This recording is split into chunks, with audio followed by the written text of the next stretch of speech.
welcome to this week's edition of Crosshairs.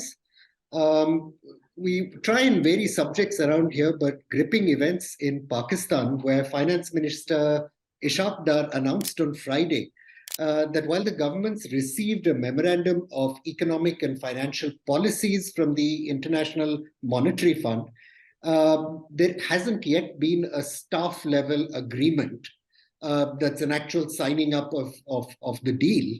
And stock markets in Pakistan have been reacting very badly through the day. There are some reports in local media of people hoarding fuel in anticipation of problems. We're joined again today by Uzair Younus, who many of you know from the last special conversation we'd done on Pakistan's economy. So we'll also be joined later in the program by Gul Bukhari to discuss some of the politics of this. But Uzair, first to you. Can you unpack this for us? What does this mean? 10 days of negotiations and no piece of paper is yet with signatures on it. Yeah, so just to be, set some timelines for your audience a bit more clearly.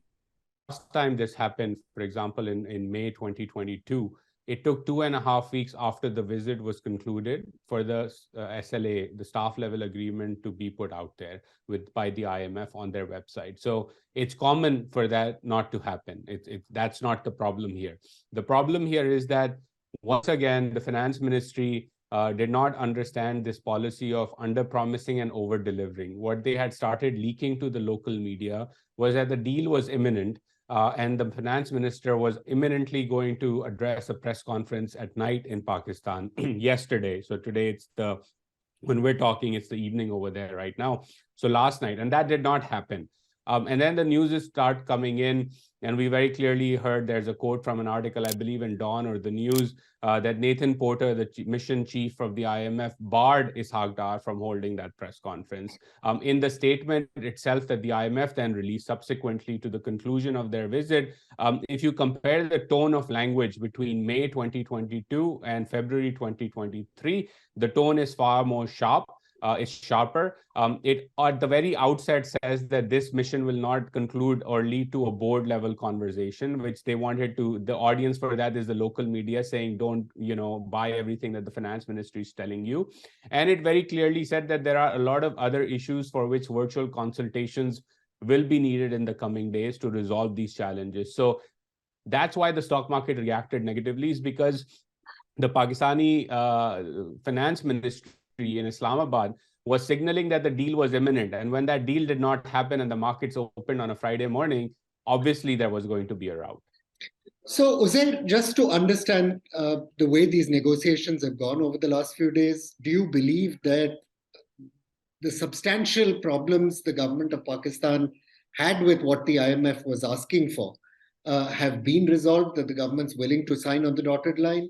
Or are there still things to be worked out? I think there are still a lot of things that need to be worked out. I don't think that it is going to be as easy to resolve these as perhaps Ishaq Dar or the finance ministry is making it out to be. And I'll give you a couple of examples over here. In the statement, the IMF says that we're looking for permanent revenue measures. So again, one of the things that was being debated was, well, can they pass an ordinance to raise some additional taxes or impose a super tax on corporations? Clearly, the IMF is saying, no, we want permanent measures, which means you need to push a mini budget through parliament that gives us that comfort level. They also talk about circular debt, which we talked about, that there's a staggered plan that the finance ministry is proposing with the energy ministry, and the IMF is saying, no, we're not going to take a staggered plan. And then more importantly, there are a couple of lines over there that basically suggest that the bilateral financing commitments that had been made by Saudi Arabia, the UAE, Qatar, China, etc., that some additional clarity on that is still needed about the scale and magnitude of that money. And for my conversation that I had, for example, I think that's also a sticking point, in the sense that the finance ministry is still portraying that it can, for example, raise $1 billion to $1.5 billion in the bond market, right immediately after the IMF program is signed. I don't buy that. I think the IMF doesn't buy it. And the markets, people who work in the bond market that I spoke to don't buy it either. So I think that's still a sticking point, is after the IMF provides with the $1 billion or so that are needed, how much more money will inflow into the state bank's coffers through these bilateral commitments? And is that going to be enough? I think that still needs to be hashed out. And just a last question on the mechanics of this. Presumably now that, there's talk about continuing these negotiations through a video conference like the one we're having now. You said it typically, the last time around, it took 2.5 weeks to hammer out all these details. What happens to Pakistan's balance of payment situation in the meanwhile? We have these reports of people worried who are hoarding fuel, petrol pumps running dry, and so on and so forth. Is there a possibility that in these 2.5 weeks, Pakistan could end up not being able to make payments for things it needs? Well, that's a great question. And I think that's, again, why the May sort of timeline is not the right sort of platform or the right sort of indicator of where things should go, because at that point, Pakistan still has sufficient, not significant, but sufficient foreign currency reserves. Right now, according to the latest data that we have, there's barely 2 weeks of import cover left. And letters of credit have not opened. Energy shortages are a concern. Petrol shortages are a concern. And so that uncertainty now is exponentially rising. And my view over here is that rather than spend another week even to hammer out all of these details and take staggered action, my advice, if I was in the finance ministry or in the prime minister's cabinet, would have been, you should have come out on Friday or even over this weekend to do all of that is needed in what they call the prior actions, so that on Monday, the markets have comfort, people have comfort that things will sort of get hashed out because you've taken the prior actions, and not stagger it. I think this was my advice even a couple of weeks ago when the peg broke of the currency, was that at that point in time, you should have done all of the prior actions, because we kind of knew you had lost all sort of leverage in these negotiations. And to insist consistently that we will do it stagger or drive a hard bargain, well, you can't drive a hard bargain in this scenario because you basically are out of money. And you need that money immediately, which is why a lot of people were expecting that before the IMF left, we would have a very positive statement from them. And that has not happened, which is the most concerning thing here. In your view, what is the reason for the government seeming to stall on, if you like, biting the bitter pill? Is it just political, or are there other factors at play here from the side of the government and, of course, its larger sort of interest system, which sustains the political elite? What is the problem? I think the key problem here is definitely political, in the sense that they're afraid of losing all political capital, in the sense that if they make these decisions very quickly, the opposition Imran Khan party will say, well, you capitulated in front of the IMF and buckled your knees, essentially. So that's one key reason, I think. But we cannot underestimate or underplay the fact that you have a finance minister who has consistently shown a disconnect from reality in this entire cycle since September, which is when he came into office as finance minister.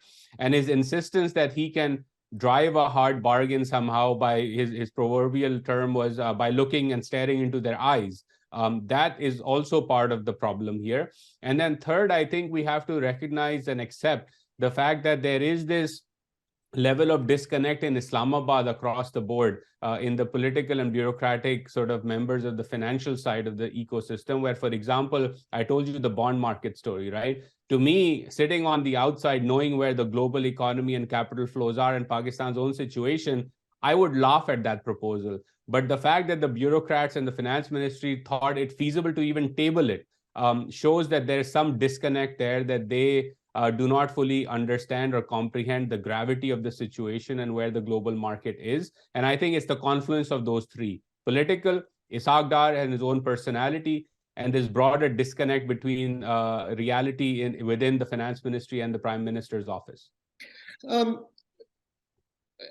I see some sort of voices in the Pakistan media saying, hey, so what if we default? We're not the first country in the world that's defaulted on its debts. We're not the first country in the world to have a balance of payments crisis. At the end of the day, Sri Lanka is still chugging along, better or for worse. Yes, you might have problems, but this isn't going to be an insurmountable crisis. There's time to fix some of these things. Is there, I mean, I assume you don't agree with that argument. Why don't you agree with that argument? So what you described essentially was a disorderly default. I think that Pakistan will need eventually a debt restructuring in the next few months, which is essentially a default scenario. But what is being described is, okay, well, what if there's a disorderly default where the country runs out of reserves and says, sorry, we can't pay up? I think that is a scenario nobody should even think about imagining. And the reason I say that is because Sri Lanka is a small island nation. Pakistan is a country of 230 million people. It has security challenges already that we're seeing in the western border, the political crisis we've talked about, and Gul knows this better than I do. And I think to risk that scenario is like inviting chaos yourself into your own home, and nobody wants to do that. And I think that's the reason why the lack of seriousness in terms of, and the urgency in terms of negotiating with the IMF and making this thing work, and get going with resuming the program befuddles me.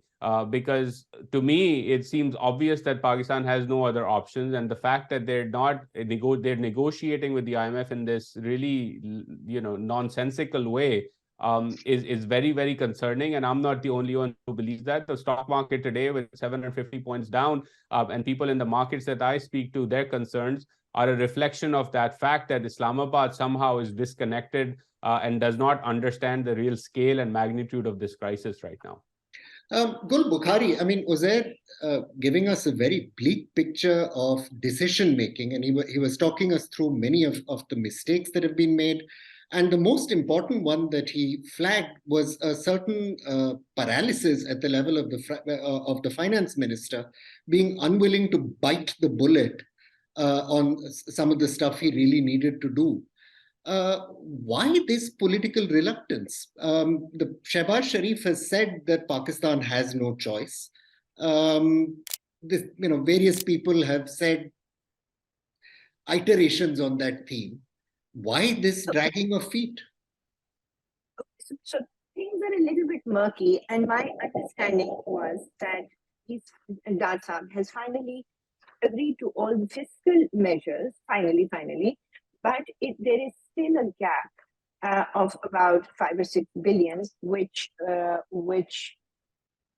IMF wants Pakistan to renegotiate or restructure. I think there are so many things going on. I don't know what will actually happen politically or the political implications, but what ought to happen is that there should be a dawning on the public voters that when you put in place people, it is being perceived as a very dynastic thing, that Mifta was competent, or Mifta had policies which were right for the time. Dar Saab did not, but he was put in place because he's a relative. Now, that may not be true. He may not have been put there just because he's a relative. It may be because he's a very, very trusted man for the last 30 years.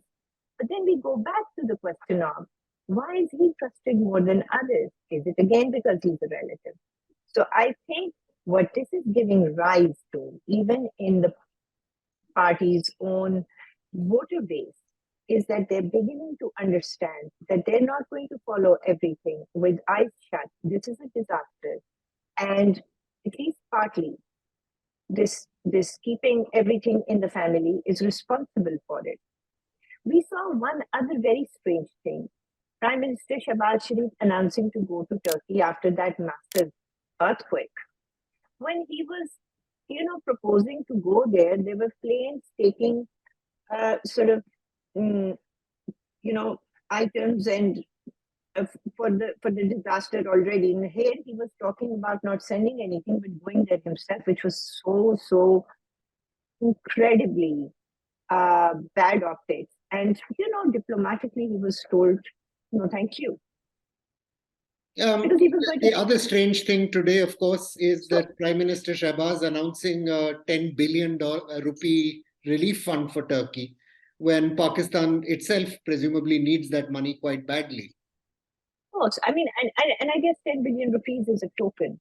But, okay, so here I said that I hope there is going to be this groundswell of resistance to dynastic politics. It is quite clear. I mean, whether it is because he's a relative or not, but it so happens that under the watch of the prime minister, who is a brother of the leader, under the watch of the finance minister, who was changed midway and changed the course of the course of what was going to actually prevent default and took us to it, our own family.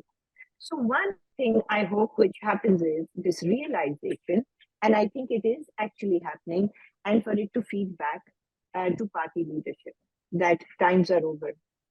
But the other thing is that I can only guess at what the finance minister has been thinking. I think, and I don't know why, he thinks that without meeting the conditions, he can actually stay the program. But the world around us has changed, right? There used to be reasons, one can go back into them. Even when Pakistan carried out nuclear tests, the US slapped the Pressler Amendment, right? And but because there was a strategic partnership, it said go to the IMF, you'll be fine, because it had to. But the world has changed, and the current leadership could not see that. And then the other thing is that, see, what appealed, I think, to Mr. Nawaz Sharif was that what Dar Saab was selling to him was that MIFTA is, increasing petrol prices, gas prices, electricity prices. This is going to drain our political capital, and we're going to go into an election very soon. Now, in isolation, that's fine. But if you do not do that, see what happens. You do not raise those prices. You do not take away the subsidies. You do not do that. So you're thinking that you're actually giving relief to the people.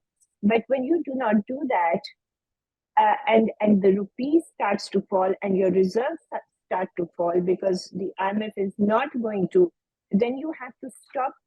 What he did not foresee was that the dollar reserves will keep consistently falling down. So then you will have no money and you will not be able to open LCs for even the basic, I'm really sorry about the noise, for even the basic items needed for life, for petrol, for dals, and for onions, and so on and so forth. That causes shortages. So what has happened is that the people are paying 200 to 300, 400 times the price for everything. Okay.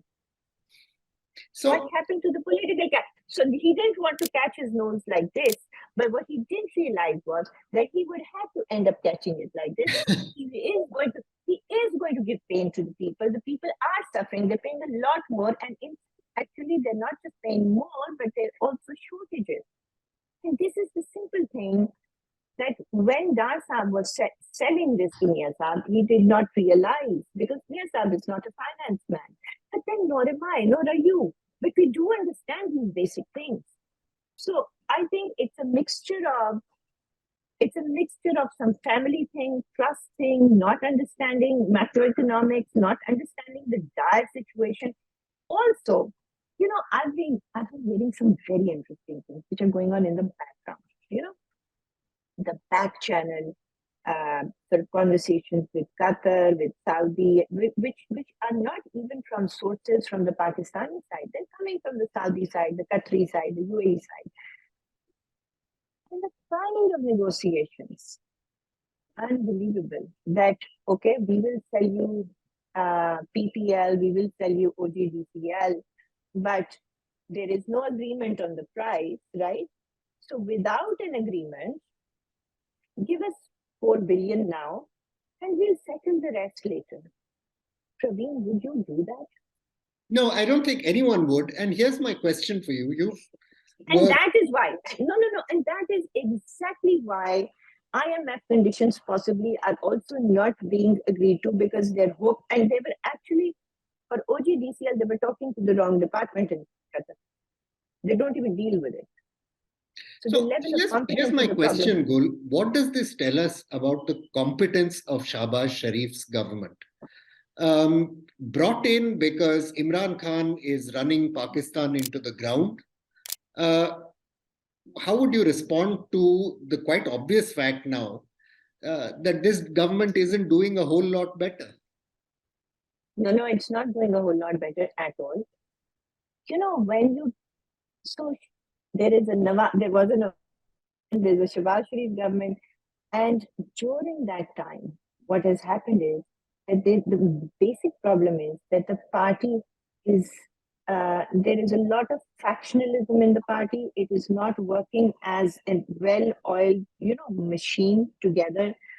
The other day, there was a horrifying scene on TV where one of the Securities Power Minister, he said, if the finance ministry gives me, and I'll finish, if the finance ministry gives me the X amount of money, I can finish the circular debt. And this conversation was taking place 2 days after the IMF had come. So they're not even talking to each other, right? So of course, I would not just blame the Shahbaz Sharif government alone. The circumstances under which it has been forced into this place, and Shahbaz Sharif had the right finance minister because of factionalism in the party and maybe many other reasons. Even this government is not working properly. There has been a lot of interference with governments, right? They were working fine, things were not too bad. We would still have gone into an IMF program, but we would not have been in this position had the military not suddenly, done all those political engineering and installed Imran Khan, who then was a disaster, and then middle of his term, the military decided to, not support him anymore and let these people carry out a vote of no confidence, and then so on and so forth. So I think all of this has, brought the situation to where we are today, where we actually have a non-functioning government, non-thinking government. Some people are very old school who think we'll do some back deals with the US, we'll do some back deals with Qatar. And I morning or yesterday, a person arguing with me that, Gul, they have done it before. I said, yes. If they've done it 5 times and then 5 times later, you did not fulfill your commitment, then history is not going to be a good predictor of the future. And the kind of things you're asking for them, that Praveen, either you and I sign a contract and say, this is the product, this is the price, this is the interest rate, this is the maturity date. Yeah. And then you hand me over that product. But these guys are saying nothing is settled. Just please give us 4 billion and we'll talk about it the rest.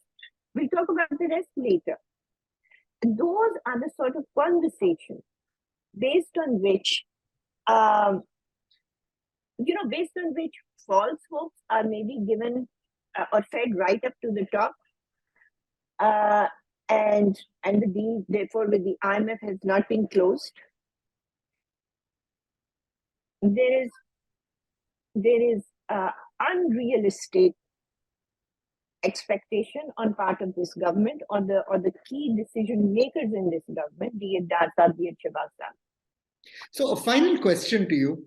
Elections will have to be faced by Shahbaz Sharif sooner or later, probably in the not too distant future. It's going to be no use his turning around to the electorate and saying Imran Khan left me in a mess, because the electorate's going to turn and say, well, you came here to fix that mess and you haven't done it. A few months ago, I think most observers were saying this is the end of Imran Khan. That chapter is closed. Do you still believe that's the case today? Okay, brilliant question. I still think that's the case today, not because these guys delivered, not because they have proven themselves to be a complete disaster, but, the reasons for the disasters are different. Imran Khan and his entire team were complete charlatans. They came into power just to, enjoy ministry. They did not have any experience. They did not have knowledge. You know what his finance minister was. Even Dar is better than that. Going up in the lift, if you get in the lift on the ground floor, then you'll have a ride. This was the finance minister. But if you miss on the ground floor, then you'll have to go up 2 steps of stairs and then you'll catch the lift. That was one of his famous ones. And the other was I listen to strings, because economy is not about, so there's a difference. There's a difference between People's Party, ANP, Maulana, Noon League on the one hand, and Ms. Imran Khan on the other hand. They have all made mistakes, but they've all made some good decisions as well. What we saw coming out of Imran Khan's party was, I cannot name one good thing. And that has become extremely clear to that permanent establishment, military establishment of Pakistan, which is the one who decides to install and deinstall people. Yes? So, as long as there is not going to be a push for Imran Khan, yes, these other guys will not do well either. It will be a mess. Maybe it will be a coalition government. The voters are going to be pretty disgusted with everybody. But the point is, say, there are 5 of us and they're all disgusted, but all 5 of us get a certain amount of votes. 4 will gang up against that one, because that one ain't going to have no support. So therefore, it's not just about the electorate. It's about the system having excised PTI, or rather Imran, from its body, or the body politic of Pakistan, because it knows that is complete pure poison. At least there's a difference of intentions, even though I'm not saying intentions are the only thing which are important. These other governments, they don't intend, or they don't behave that if it's not going to be me, then Pakistan can go to hell. Then I'm going to make it my business to make it default. Then I'm going to make it my business to, that much is clear now to everyone. And as long as that is clear to the establishment and it desists from giving him undue support, it provides a neutral playing field. He's not coming back into power. Hey, Gul Bukhari, we're clean out of time, but my thanks to both Uzair Younus in New York, Gul Bukhari in London for speaking with us today on this episode of Crosshairs, and we look forward to having you back again very soon.